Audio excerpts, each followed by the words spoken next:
وہی ہوگا جو منظور خدا ہوگا۔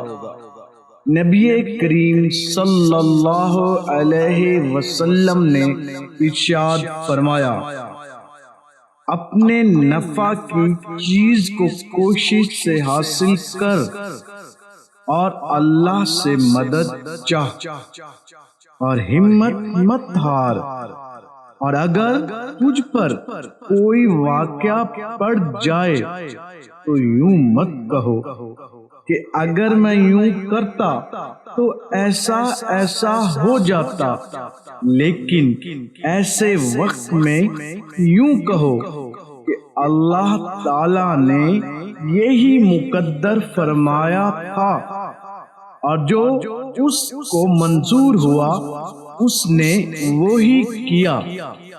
فرمان مصطفیٰ صلی اللہ علیہ وسلم۔